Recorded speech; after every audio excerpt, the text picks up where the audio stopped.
तत्वाचा ठराव झाल्यानंतर एक महिना 2 महिन्यात आम्ही तो प्रस्ताव साखर आयुक्ताला सबमिट करू आणि साखर आयुक्ताला सबमिट केल्यानंतर साखर आयुक्तांची शिफारस घेऊन तो सरकार दरबारी प्रस्ताव जाईल।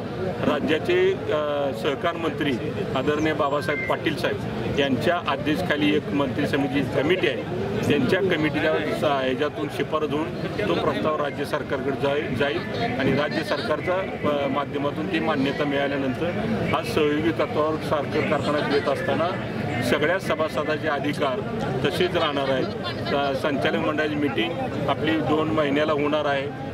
कारखान्याचे चेअरमन हे संचालक मंडळाची मीटिंग घेणार आहेत, सभासदांचा लवकर ऊस आणणार आहे आणि आलेल्या ऊसाला चांगला दर देण्याच्या माध्यमातून या सगळ्या गोष्टीचं नियोजन अतिशय योग्य पद्धतीने केलेलं आहे। आज सर्वसाधारण सभा पार पडली।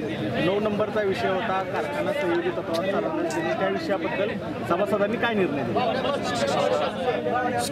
सर्वांनी आता तो मीडिया समोर आहे, ऑनलाईन सभा आहे, त्याच्यामुळे तुम्ही स्वतः समोर सगळं बघितलेलं आहे। जवळजवळ बोटावर मोजण्या इतके 4-5 लोकांचा काही विरोध होता, पण बाकीच्या सगळ्या सभासदांचा हेतू एकच आहे की कारखानदारी चांगल्या पद्धतीने चालली पाहिजे, टिकली पाहिजे आणि माझ्या ऊसाला दर चांगला मिळाला पाहिजे ही मानसिकता होते।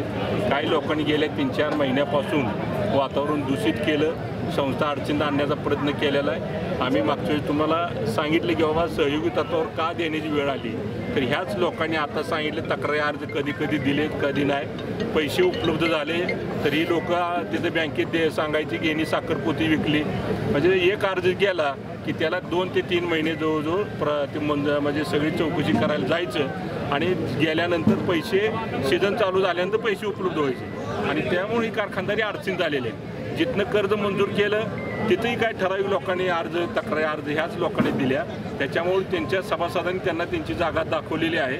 आज जवळजवळ 98% एक म्हणजे 4-5 लोक सोडली तर जवळजवळ सगळ्या लोकांचं मत सहयोगी तत्वावर देण्यास काही हरकत नाही असा ठराव पास करायला मान्यता सभासदांनी दिली।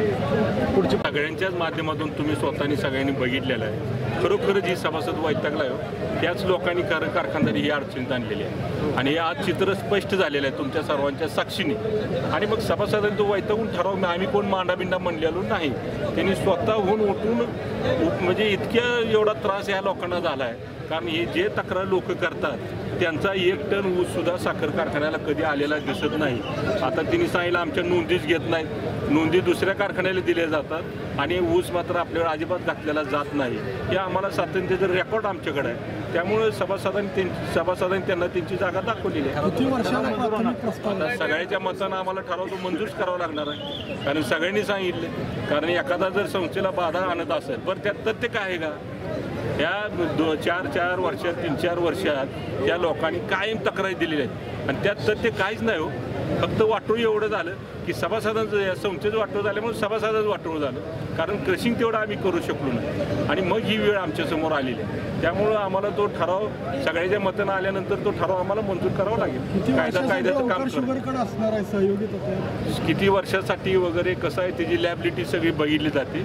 आज कारखान्याचं एकूण कारखान्यावर बोजा किती आहे, कर्ज किती आहे, सभासदा देणी किती आहे, इतर अनसिक्युअर्ड लोन किती आहे, ही सगळी त्याची बेरीज केली जाते आणि ते आपण साखर आयुक्ताकडे तसा प्रस्ताव आपण देणार आहे आणि मंत्री समिती त्याच्यावर निर्णय घेणार आणि त्या पद्धतीने ते पुढं आपल्याला मंजूर देतात। असं आम्ही काही 40 वर्ष 25 वर्ष 10 वर्ष 15 वर्ष असं होत नाही, तर ती मंत्री समिती त्याच्यावर निर्णय घेत असते। थँक्यू।